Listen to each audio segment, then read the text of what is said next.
Mahigit 18,000 posisyon sa gobyerno ang pinaglalabanan ngayong eleksyon 2025.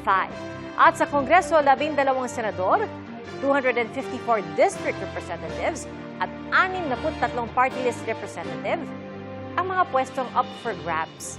82 governors at vice governors at 840 provincial board members, 149 city mayors at city vice mayors at 1,690 city councilors. 1,493 naman ang municipal mayors at municipal vice mayors, habang 11,948 ang municipal councilors. May mga pagbabago naman kumpara noong election 2022 at kabilang dito ang pagkakahati ng lalawigan ng Maguindanao sa Maguindanao del Norte at Maguindanao del Sur. Nadagdagan din ang mga provincial board member.